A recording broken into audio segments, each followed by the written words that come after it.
ஆவினன்குடி என்ற கிராமத்துல ராமநாதன் ஒரு பெரிய செல்வந்தர் வாழ்ந்து வந்தார்.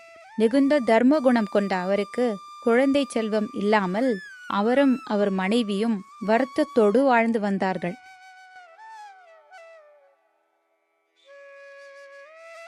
என்ன வேலோ, நிலத்தை நல்லா உழுதாச்சா?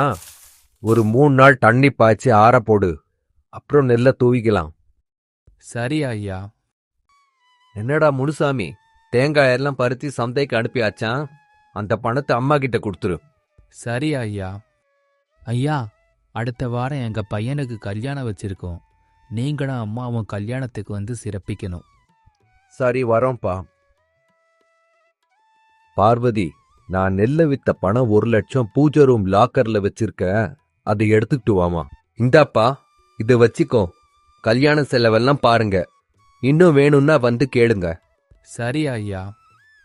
இந்தாம்மா, இந்த அட்டிகையை வரப்போற மருமகளுக்கு கொடுத்துருங்க. இந்த காப்பை உங்க பையனுக்கு கொடுத்துருங்க.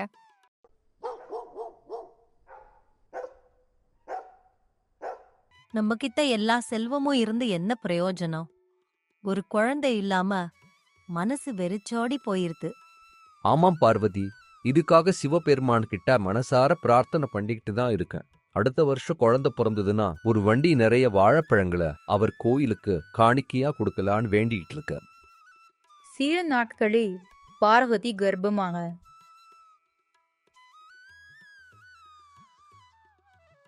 ஐயா, உங்களுக்கு ஆண் குழந்தை பிறந்திருக்கு. எல்லா ஈசனோட கருணை. என்னோட வேண்டுதலை நான் நிறைவேற்றிடுவேன். மருது, இந்த வாழைப்பழங்களை எந்த குறையும் இல்லாம கோவில்ல எடுத்துன்னு போய் கொடுத்துட்டு வாப்பா. சரி ஐயா.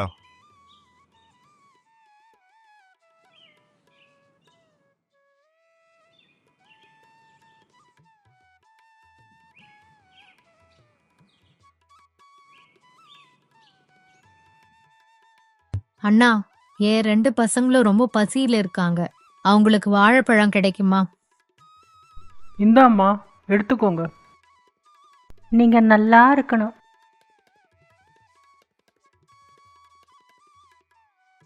ஐயா, ராமநாதன் ஐயா இந்த காணிக்கையை கோவிலுக்கு கொடுக்க சொன்னாரு.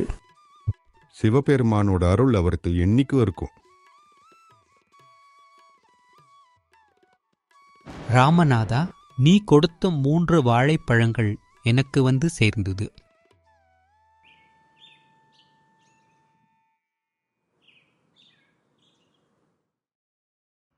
டேய் மருது, நீ கோவிலுக்கு எல்லா வாழைப்பழத்தையும் கொடுத்துட்டியா? ஆமா ஐயா, வண்டியில இருந்த மொத்த பழத்தையும் கொடுத்துட்டேன். பொய் சொல்லாத. என்னோட கனவுல சிவபெருமான் வந்தாரு. 3 வாழைப்பழங்கள் கிடைச்சதுன்னு சொன்னார்.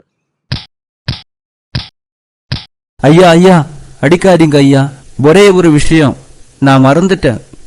கோவிலுக்கு நான் போற வழியில ஒரு அம்மா 2 பசங்களோட நின்றுட்டு இருந்தாங்க. அவங்க குழந்தைங்களுக்கு பசிக்குது, வாழைப்பழம் கொடுங்கன்னு கேட்டாங்க. நான் 3 வாழைப்பழத்தை எடுத்து கொடுத்தேன் ஐயா. அப்படின்னா அந்த 3 பழத்தையும் சிவபெருமானே ஏத்துக்கிட்டாரா? மருது, நீதான் உண்மையான மனுஷன்.